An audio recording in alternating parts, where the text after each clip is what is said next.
Hello students, how are you and welcome back to our channel future building classes.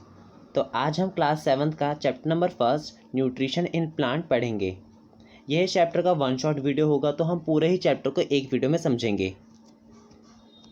तो अपना अब हम chapter start करते हैं। तो फर्स्ट टॉपिक है हमारा nutrients. Carbohydrates, protein, fat, vitamins and minerals R component of food. हमें पता है जो भी हम फूड खाते हैं उसमें या तो कार्बोहाइड्रेट होगा या प्रोटीन होगा, ये सारे कंपोनेंट्स होते हैं हमारे फूड में। These component of food are called nutrients. और इन्हीं कंपोनेंट ऑफ फूड को जो हमारे फूड में पाए जाते हैं इसे हम क्या कहते हैं, न्यूट्रिएंट्स कहते हैं, जो हमारी बॉडी के लिए बहुत ही ज़रूरी होता है, हमारी बॉडी के डेवलपमेंट के लिए, ग्रोथ के लिए बहुत ही ज़रूरी होता है nutrients. Plant can synthesize food for themselves but animal including human can not. हमें पता है प्लांट अपना खाना खुद बनाते हैं, बट ह्यूमंस और जो एनिमल्स है वो अपना खाना खुद नहीं बनाते। वो या तो प्लांट पे डिपेंडेंट होंगे या किसी अदर एनिमल पे डिपेंडेंट होते हैं। They get it from plant और एनिमल दैट ईट प्लांट। तो वो प्लांट और एनिमल पे डिपेंड होते हैं। Thus humans and animals are directly or indirectly dependent on plant. तो जो ह्यूमंस और एनिमल्स होते हैं वो डायरेक्टली या तो इनडायरेक्टली प्लांट पे डिपेंड होते हैं। तो ये क्वेश्चन आ सकता है कि how humans are directly and indirectly dependent on plant. क्योंकि हमें पता है प्लांट्स तो अपना खाना खुद बना सकते हैं, बट ह्यूमंस और एनिमल्स अपना खाना खुद नहीं बना सकते। तो किस पे डिपेंड होंगे? वो प्लांट्स पे डिपेंड होंगे या किसी अदर एनिमल पे डिपेंड होंगे।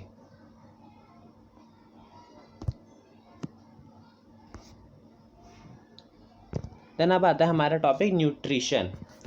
न्यूट्रिएंट्स अलग है और न्यूट्रिशन अलग है। न्यूट्रिएंट्स क्या आते हैं? जो कंपोनेंट ऑफ फूड है हमारे, जो हमारी बॉडी के लिए बहुत ही नेसेसरी है, उसे हम कहते हैं न्यूट्रिएंट्स। और न्यूट्रिशन क्या होता है? Nutrition is a mode of taking food by an organism and it utilization by the body. Nutrition एक मोड है कि कोई भी ऑर्गेनिज्म कैसे खाना ऑब्टेन कर रहा है, कैसे खाना ले रहा है, और उसकी बॉडी द्वारा उस फूड को यूटिलाइज करना, उसे हम न्यूट्रिशन कहते हैं। अब आता है हमारा ऑटोट्रॉफिक। ये मोड ऑफ न्यूट्रिशन है। तो organism make food themselves from simple substance. ये ऐसा मोड ऑफ न्यूट्रिशन है जिसमें ऑर्गेनिज्म अपना खाना खुद बनाते हैं। Is called autotrophic nutrition. Auto मतलब सेल्फ और trophs mean nourishment. Therefore plants are called autotrophs. तो प्लांट अपना खाना खुद बनाते हैं। किससे बनाते हैं प्लांट अपना खाना? सनलाइट, वाटर और CO2 की हेल्प से वो अपना खाना बनाते हैं। तो उन्हें हम क्या कहते हैं? ऑटोट्रॉफ्स कहते हैं, क्योंकि वो अपना खाना खुद बनाते हैं। देन अब हमारी प्रोसेस आती है photosynthesis. Water and mineral present in the soil are absorbed by root and transported to the leaves. अब जो वाटर और मिनरल्स होते हैं सॉइल में वो एब्जॉर्ब कर लिए जाते हैं रूट्स के थ्रू और ट्रांसपोर्ट कर दिए जाते हैं लीव्स तक, क्योंकि लीव्स में ही हमारी बेसिकली जो हमारी वो है फोटोसिंथेसिस की प्रोसेस है वो होगी। Carbon dioxide from air is taken in through the tiny pores present on the surface of leaves. अब जो हमारे लीव्स होते हैं उसमें बहुत से टाइनी पोर्स होते हैं। ये पोर्स क्या करेंगे? CO2 लेंगे, क्योंकि हमें पता है जो प्लांट्स होते हैं वो CO2 लेते हैं और O2 रिलीज़ करते हैं, ऑक्सीजन रिलीज़ करते हैं। तो इन छोटे छोटे पोर्स को हम क्या कहते हैं? स्टोमेटा कहते हैं। तो लीव्स की सरफेस पे जो टाइनी पोर्स प्रेजेंट होते हैं उसे हम क्या कहते हैं? स्टोमेटा। तो फर्स्ट स्टेप क्या था हमारा? जो वाटर एंड मिनरल्स है जो सॉइल में है वो रूट के थ्रू एब्जॉर्ब कर लिए जाएंगे और कहाँ भेज दिए जाएंगे? लीव्स पे। और जो हमारे स्टोमेटा है, जो टाइनी पोर्स है लीव्स के सरफेस पे विच इज स्टोमेटा, वो क्या करेंगे? कार्बन डाइऑक्साइड एयर से लेंगे। The leaf have green pigment called chlorophyll. It helps leaves to capture the energy of sunlight. तो लीफ के पास ग्रीन पिगमेंट होता है जिसे हम, अब लीफ ग्रीन क्यों दिखती है? क्योंकि उसके पास क्लोरोफिल होता है। ये क्लोरोफिल क्या करेगा? ये एनर्जी को, जो लाइट एनर्जी आ रही है उसे कैप्चर कर लेगा। This energy is use to synthesize prepare food from carbon dioxide and water. अब ये एनर्जी का यूज़ क्या हो रहा है? जो क्लोरोफिल ने ली, ये क्या कर रहा है? ये बनाएगा, अब ये फूड बनाएगा प्लांट के लिए। किससे? कार्बन डाइऑक्साइड और वाटर को। तो सनलाइट, कार्बन डाइऑक्साइड और वाटर तीनों मिलके क्या बना रहे हैं? फूड बना रहे हैं। During the process oxygen is release. अब इस प्रोसेस के दौरान जब फूड बनेगा तो क्या ऑक्सीजन रिलीज होती है। The presence of starch in leave indicate the occurrence of photosynthesis. तो एक तो ऑक्सीजन बनी और एक स्टार्च बना विच इज़ कार्बोहाइड्रेट, मतलब फूड बन रहा है। Starch is also a carbohydrate, तो स्टार्च एक कार्बोहाइड्रेट होता है। ये फोटोसिंथेसिस का डायग्राम है। अब हम डायग्राम की हेल्प से समझेंगे कि पूरी प्रोसेस में हो क्या रहा है। तो फर्स्ट स्टेप हमारा क्या था, सॉइल में क्या होते हैं, हमारे वाटर्स और मिनरल्स होते हैं, वो रूट के थ्रू अब्जॉर्व कर लिए जाते हैं और कहाँ भेज दिए जाते हैं, लीव्स में भेज दिए जाते हैं। अब लीव्स में हमें बताया, लीव्स में हमारे क्या होते हैं, टाइनी पोर्स होते हैं, जिसे हम क्या कहते हैं, स्टोमेटा कहते हैं। वो क्या करेंगे, एयर में से कार्बन डाइऑक्साइड लेंगे। अब एयर से कार्बन डाइऑक्साइड ले ली। अब क्लोरोफिल क्या करता है, जो लाइट एनर्जी होगी उसको कैप्चर करेगा। लाइट एनर्जी को कैप्चर करा। अब लाइट एनर्जी, कार्बन डाइऑक्साइड और जो वाटर मिनरल्स है, ये सब मिलके क्या बना रहे हैं, फूड बना रहे हैं। तो ये chlorophyll in leaf, water and minerals. अब और क्या हो रही है, ऑक्सीजन हमारी रिलीज हो रही है, क्योंकि लास्ट में जो प्रोडक्ट बनेगा क्या बन रहा था, हमारा स्टार्च बन रहा था जो एक कार्बोहाइड्रेट है, और ऑक्सीजन रिलीज हो रही थी। तो ये डायग्राम बहुत ही इंपॉर्टेंट है फोटोसिंथेसिस का। अब ओवरऑल अभी हमने पूरी प्रोसेस पढ़ी फोटोसिंथेसिस में, देन ओवरऑल अब हम पढ़ेंगे कि ओवरऑल हुआ क्या।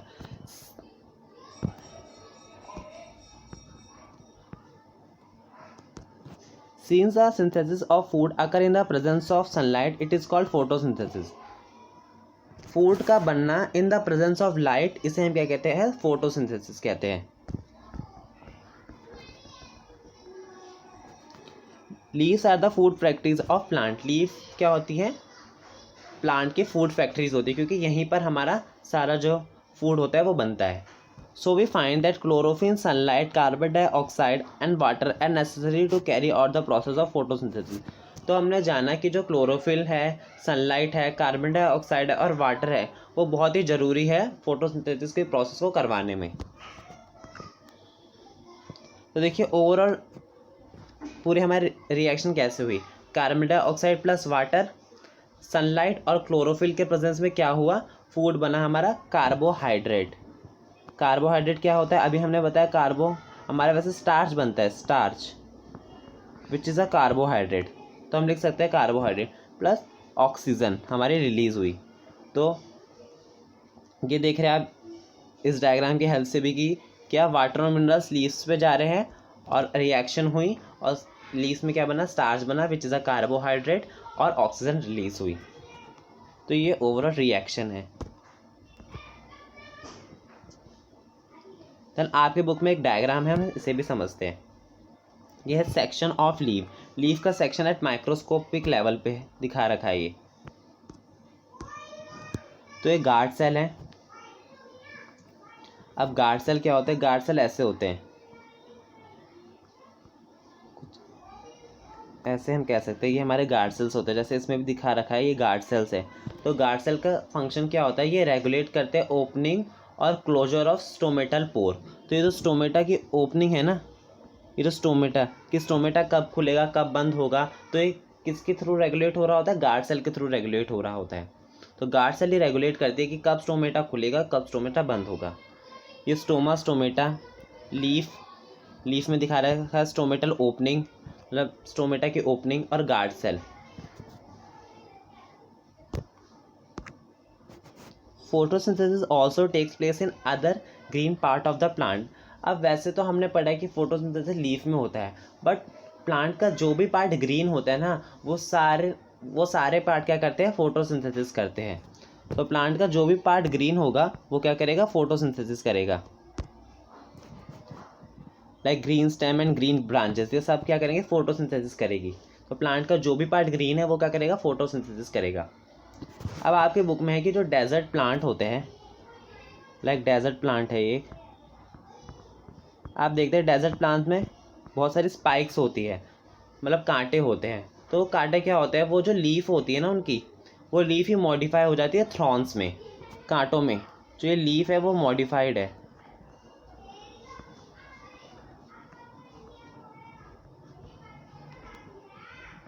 तो लीफ मॉडिफाई हो गई है और क्या बन गई है, स्पाइक्स बन गए हैं, थ्रॉन्स बन गए हैं, कांटे बन गए। ये क्यों बन गए हैं, to reduce loss of water by transpiration, ताकि पानी का लॉस ही ना हो सके, क्योंकि जब स्टोमेटा खुलता है तो जो एक्सेस ऑफ पानी होता है वो लीफ के सरफेस से क्या हो जाता है, इवेपोरेट हो जाता है through the process of transpiration. तो ट्रांसपिरेशन हमारा क्या होता है, लॉस ऑफ वाटर। तो इनके पास ये लीव्स ऑफ फोटोसिंथेसिस ने, ये जो मॉडिफाइड लीफ हो गई, अब वो क्या बन गया, थ्रॉन्स बन गए, स्पाइक्स बन गए। अब ये तो फोटोसिंथेसिस नहीं करेंगे तो क्या करते हैं, इनकी जो ग्रीन स्टेम होती है, ये इनकी ग्रीन स्टेम होती है, इनकी ये जो ग्रीन स्टेम होती है, ये वाला पार्ट, ये क्या कहता है, ये करता है फोटोसिंथेसिस।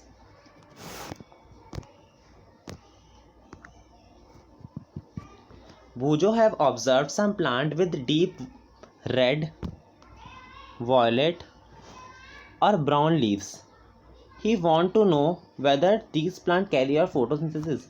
अब भूजो ने बहुत सारी लीव्स देखी, आपने बहुत सारी लीव्स देखी होगी जो कलरफुल होती है, कुछ रेड होती है, कुछ वॉयलेट होती है, कुछ ब्राउन लीव्स होती है। अब उसके दिमाग में क्वेश्चन आ रहा है कि ये सारी लीव्स भी फोटोसिंथेसिस करेगी, क्योंकि हमने तो पढ़ा था कि ग्रीन लीव्स ही करती है बस, मतलब जो ग्रीन पार्ट है वो ही कर रहा है photosynthesis. These leaves other than green also have chlorophyll. In leaves के पास भी क्लोरोफिल होता है, बट जो कलर होता है वो लार्ज अमाउंट में होता है, जो क्लोरोफिल जो ग्रीन कलर है उसको क्या कर देता है, हाइड कर देता है। ठीक है, the large amount of red, brown and other pigment mask the green colour. Now अब हम सेल के बारे में जानते हैं।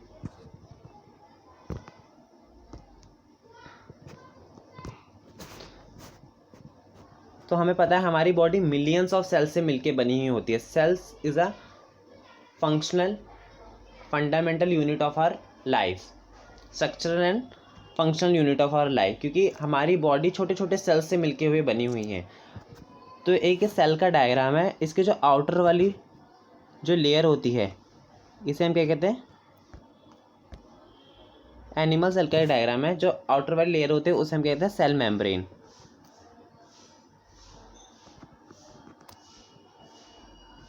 आउटर वाली लेयर को हम सेल मेम्ब्रेन कहते हैं। ये जो सेंटर में जो स्फेरिकल पार्ट है इसे हम क्या कहते हैं, न्यूक्लियस।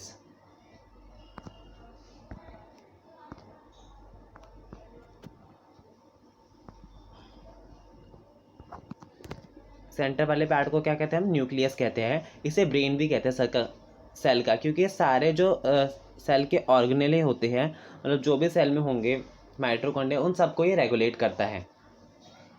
देन ये जो जेली लाइक स्ट्रक्चर है इसे हम क्या कहते हैं, साइटोप्लाज्म, जिसमें जो सेल के जितने भी ऑर्गेनेले हैं वो क्या करते हैं, फ्लोट करते हैं।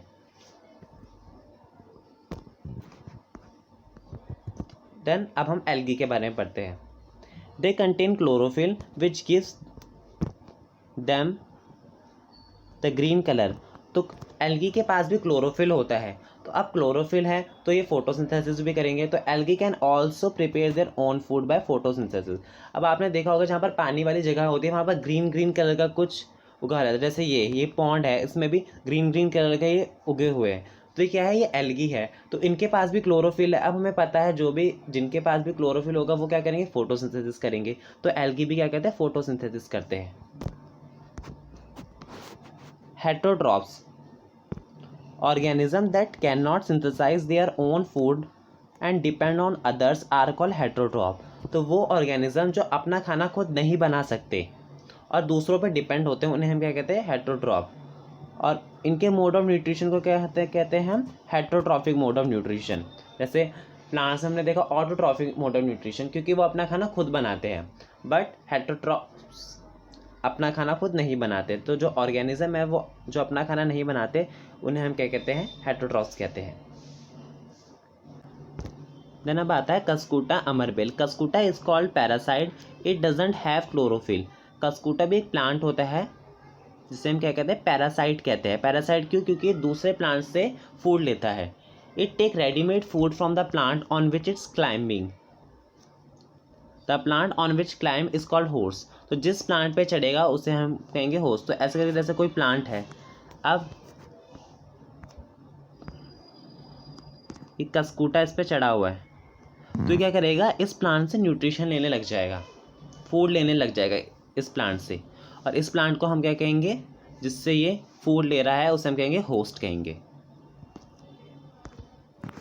Insectivorous plant, for example pitcher plant, the pitcher like और jug like structure is modified part of leaf. तो इंसेक्टिवोरस प्लांट क्या होते हैं, जो इंसेक्ट खाते हैं।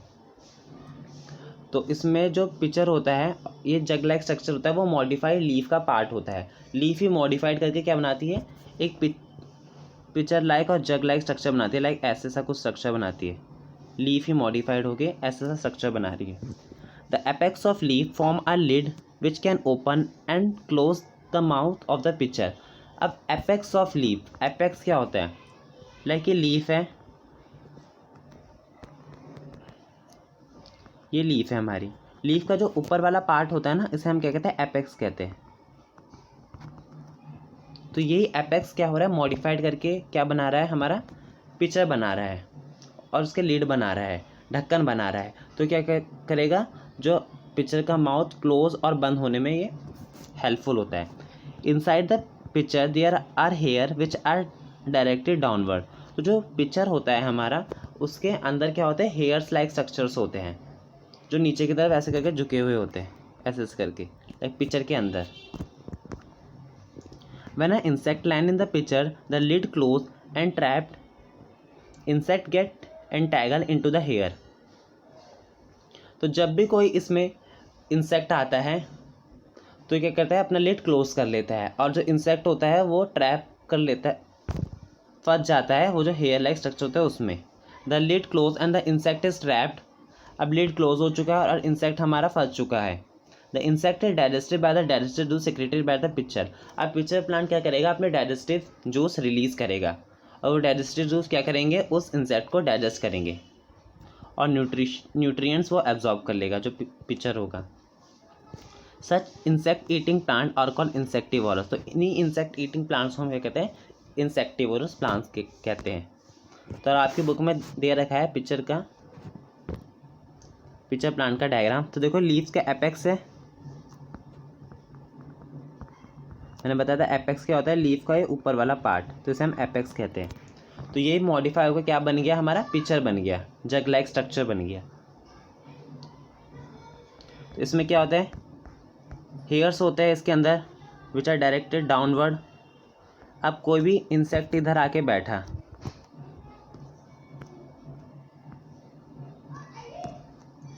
ये हमारा पिचर है, इसमें हमने जाना कि हेयर्स होते हैं डायरेक्टेड डाउनवर्ड। अब हमारा कोई इंसेक्ट आया यहाँ पर, ये कोई इंसेक्ट आया, अब वो इधर आके बैठ गया, इसकी लीड है ऊपर की, इधर आके बैठ गया इंसेक्ट। अब क्या करेगा, ये अपनी लीड को क्लोज कर लेगा और इंसेक्ट कहाँ, यहाँ पर ट्रैप हो जाएगा, जो हेयर लाइक स्ट्रक्चर है। अब ये क्या करेगा, अपने डाइजेस्टिव जूस निकालेगा और इस इंसेक्ट को क्या करेगा, डाइजेस्ट करेगा और न्यूट्रिएंट्स ऑब्टेन कर लेगा।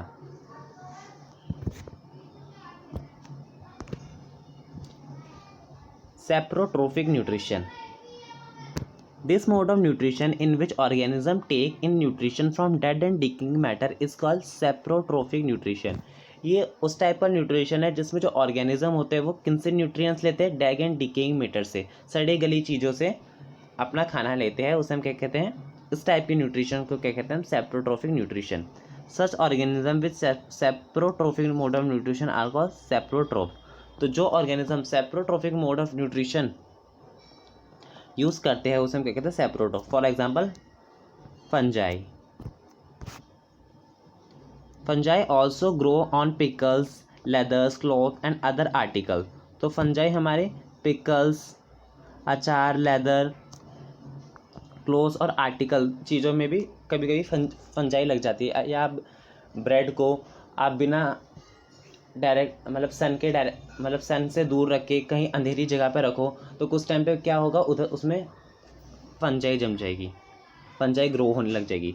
How fungi grow, the fungal spore are generally present in the air, when they land on the wet and warm thing they germinate and grow. Like ये हमारा एनवायरनमेंट है, इधर फंगल स्पोर्स होंगे, तो जब भी इन्हें फेवरेबल कंडीशन मिलेगी तो ये उन चीज़ों पे क्या होने, ग्रो होने लग जाएंगे। symbiotic relationship. Some organisms live together and share both shelter and nutrition. This relationship is called symbiosis या symbiotic relationship. ऐसी रिलेशनशिप जिसमें दोनों ऑर्गेनिज्म एक साथ रहते हैं और शेल्टर और न्यूट्रिशन फूड शेयर करते हैं, तो इस टाइप की हम रिलेशनशिप को क्या कहते हैं? Symbiotic relationship. For example lichen में भी सिम्बायोटिक रिलेशनशिप होती है.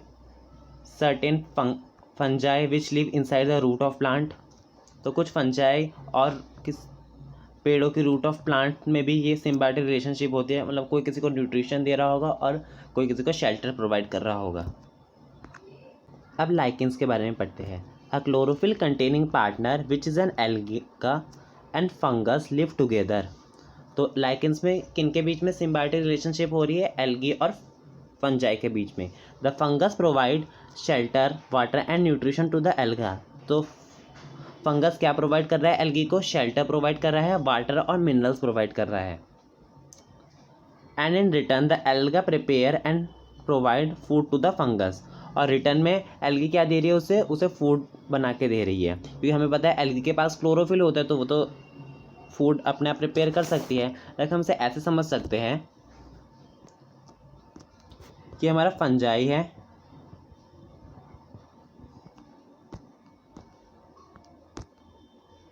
और ये हमारा एल्गी है. तो फंजाई क्या कर रहा है? इसे शेल्टर प्रोवाइड कर रहा है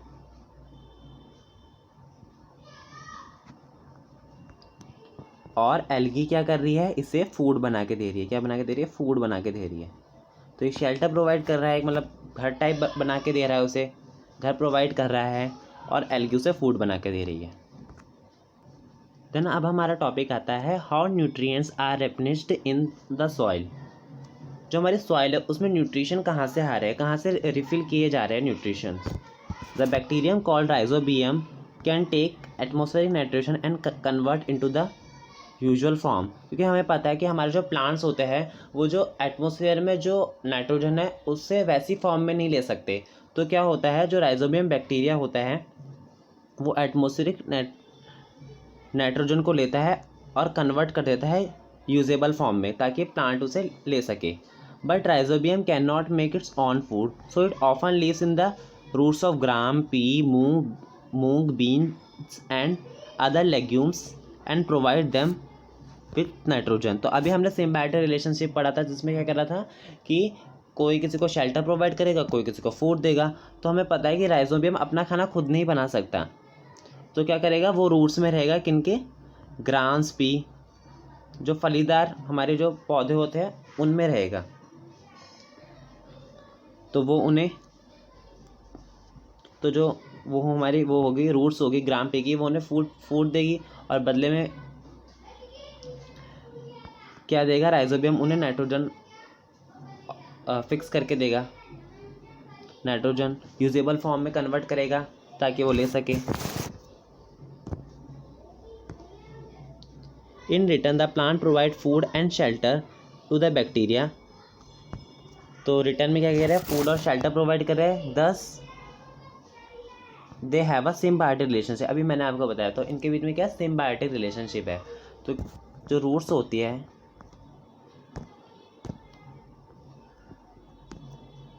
लेग्यूम्स प्लांट की, जो रूट्स होती है, इन पे क्या कहता है?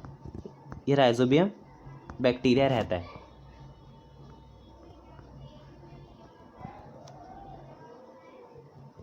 Rhizobium bacteria nodules.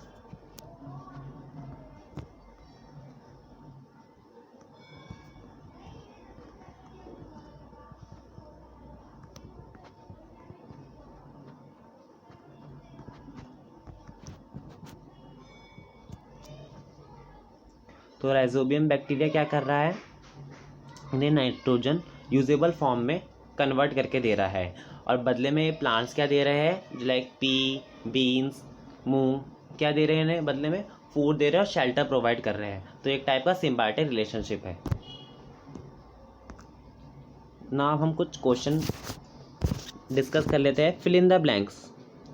Green plant are called dash since they synthesize their own food. अभी हमने पढ़ा था ग्रीन प्लांट क्या होते हैं, अपना खाना खुद बनाते हैं, तो उनको हम क्या कहते हैं, ऑटोट्रॉफ्स कहते हैं।